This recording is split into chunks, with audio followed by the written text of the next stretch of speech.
Hello મિત્રો, જય માતાજી. ફરીવાર એક 26મી જાન્યુઆરી રાત્રે 3 વાગ્યાનો ટાઈમ અને ગાંધીનગરમાં ફરી એકવાર ઠાકોર સેનાને ભેગા કરવા માટે અલ્પેશ ઠાકોરે આહવાન કર્યું છે. જ્યારે ઠાકોર સમાજના બંધારણની મહાસભા મળી હતી ઓગળ મુકામે દિયોદર તાલુકાની અંદર, અને ત્રણેય જિલ્લાનું જે બંધારણ નક્કી થયું છે જેમાં 27 તાલુકાનો સમાવેશ થાય છે, અને જે ઠાકોર સમાજનું 16 મુદ્દાનું બંધારણ હતું એ બંધારણ અમલમાં આવ્યું. એ દિવસે જ્યારે અલ્પેશ ઠાકોરનું પ્રવચન આપવાનો વારો આવે છે ત્યારે અલ્પેશ ઠાકોર ફરી એકવાર ઠાકોર સમાજને 26મી જાન્યુઆરી રાત્રે 3 વાગે આવવા માટે એનું આહવાન કરે છે અને બધાને ગાંધીનગર પધારવા માટેનું કહે છે. તો મિત્રો, ફરીવાર કેમ અલ્પેશ ઠાકોરે 26મી જાન્યુઆરી ઠાકોર સમાજને ગાંધીનગરમાં ફરી એકવાર એકત્રિત કરી રહ્યા છે? એમણે વ્યસન મુક્તિના મહાસંમેલનની અંદર અમદાવાદમાં 26 જાન્યુઆરીના જીએમડીસી ગ્રાઉન્ડમાં મિટિંગ તો કરી લીધી હતી. તો ફરી એવું શું રહસ્ય ઘેરાઈ રહ્યું છે કે 26મી જાન્યુઆરી ફરી એકવાર અમદાવાદની અંદર ને ગાંધીનગરની અંદર દરેક ઠાકોર સમાજની ભેગો કરવા માટે જઈ રહ્યા છે?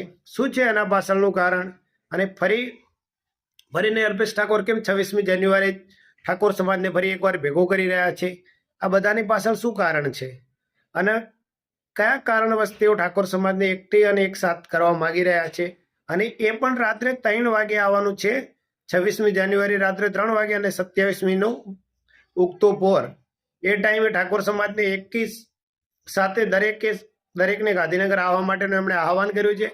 તો એની પાછળનું કયું રહસ્ય ઘેરાયેલું છે, શું કારણ છે, એ બધું જાણવા માટે તમે એકવાર આ અલ્પેશભાઈ ઠાકોરનો વિડીયો જુઓ, જે એમણે સંબોધન કરતી વખતે ઓગણતાળીની અંદર એમણે જે કહ્યું હતું એ, અને એના પછીથી આપણે આગળથી વિસ્તૃત એક ચર્ચા કરશું આના પર, કયા કારણે એ બધું થઈ રહ્યું છે. તમે એકવાર આ વિડીયો જોઈ લો એમનો, અને એમનું પ્રવચન આપણો, એના પછી આગળ આપણે એક વિસ્તૃત ચર્ચા કરશું આના આગળ. બીજું કહેવા આવ્યો છું તો 26મી જાન્યુઆરી રાતના 3 વાગે બોલાયા છે મેં તમને,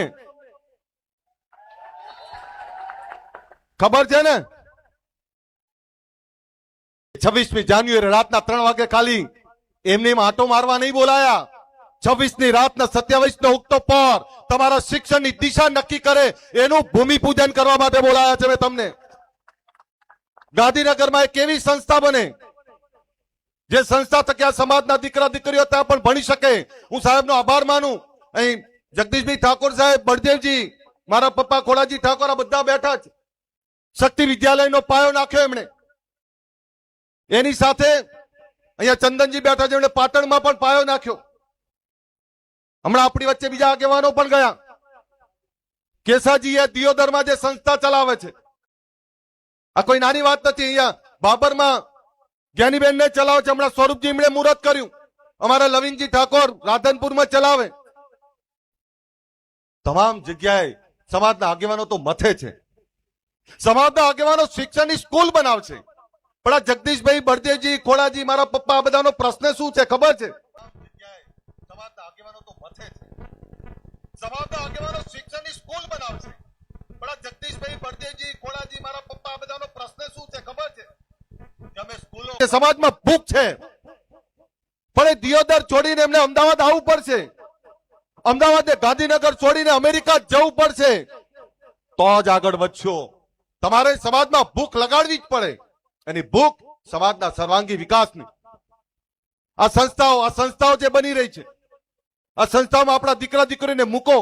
અને હમણાં ભરતસિંહભાઈએ એક બહુ પીડા વ્યક્ત કરી, બોલી ના શક્યા, પણ હું તમને કહું કે સંસ્થા બનતા બનાવી દઈએ છીએ, એનો નિભાવ કરવો, એને ચલાવી, એથી વધારે કાઠું કામ છે, ખૂબ કાઠું કામ છે.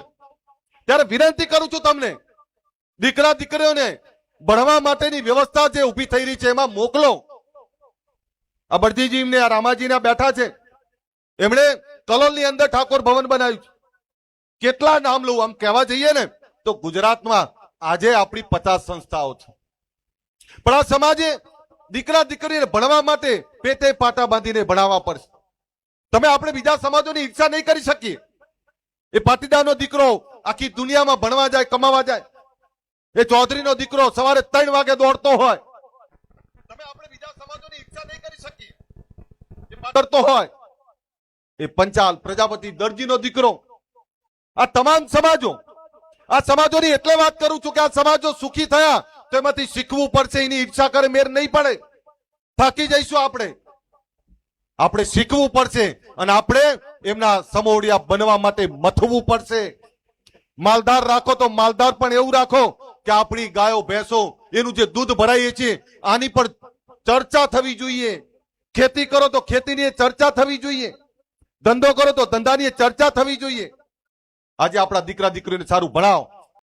તો મિત્રો, જેમ તમે વિડીયોમાં સાંભળ્યું, અલ્પેશ ઠાકોરે દરેકને 26મી જાન્યુઆરીની રાત્રે 3 વાગે આવવા માટેનું આહવાન શાના માટે કર્યું છે અને 27ની ઉગતા પોરના આવવાનું શું કારણ છે એ તમે એમને જે પ્રવચન આપ્યું એની અંદર સાંભળ્યું હશે.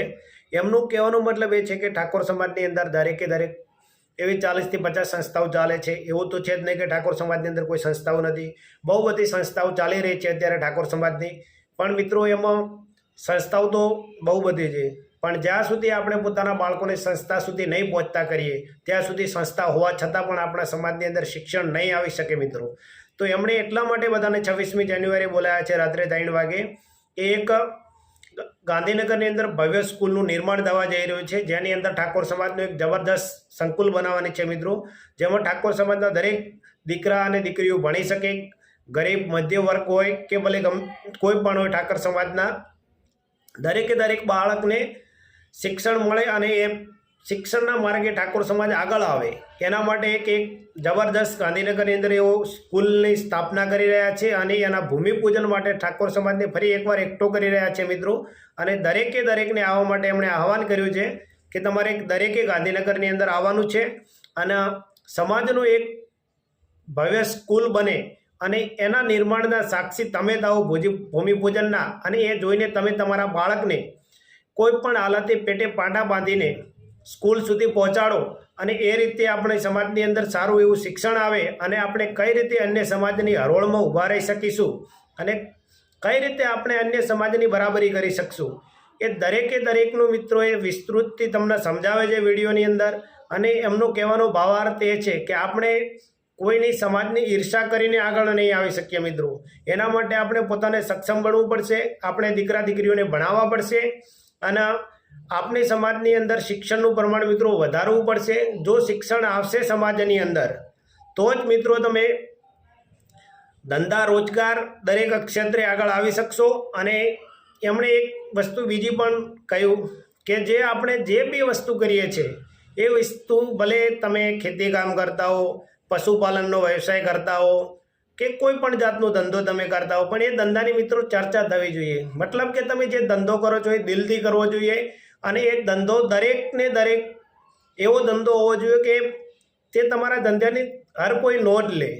અને જો તમારામાં શિક્ષણ હશે મિત્રો અને શિક્ષણના માર્ગે આગળ આવશું તો જ મિત્રો આપણે ધન્ય સમાજને ખભેથી ખભો મિલાઈને ચાલી શકશું. એના માટે એમણે એક ગાંધીનગરની અંદર ઠાકોર સમાજનું એક મોટું એવું સ્કૂલ અને બોર્ડિંગ બનાવવાની તૈયારી કરી રહ્યા છે અને એનું ભૂમિપૂજન મિત્રો 26મી તારીખે છે.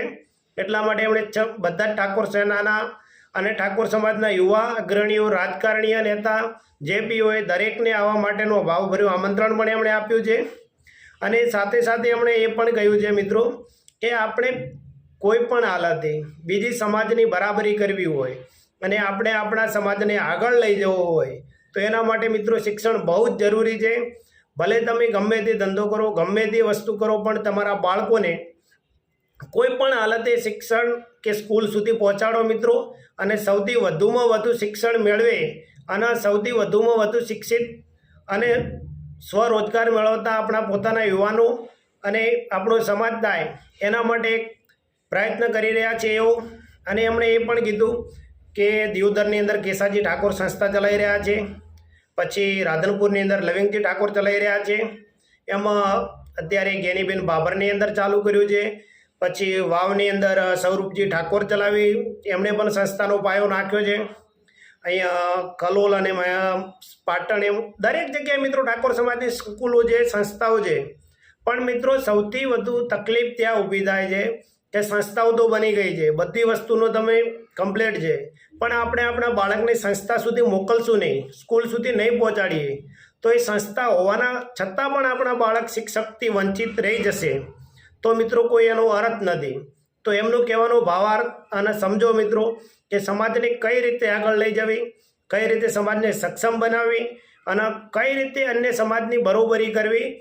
કોઈનો મિત્રો કાપા કાપણીથી આપણે આગળ નહીં આવીએ. આપણે પોતાની જાતે મહેનત કરવાની છે, પોતાના બાળકોને ભણાવવાના છે અને જેમ બને તેમ સમાજને શિક્ષિત બનાવવાનો છે. સ્વરોજગાર અને ધંધો પોતાનો કરે એવી રીતે ઠાકોરોનું નામ થાય એના માટે જે સ્કૂલો આપણી સમાજની છે, ગમે તે સ્કૂલ હોય, પણ બાળકને જેટલું ભણે એટલું સ્કૂલે મૂકવાનું રાખો મિત્રો.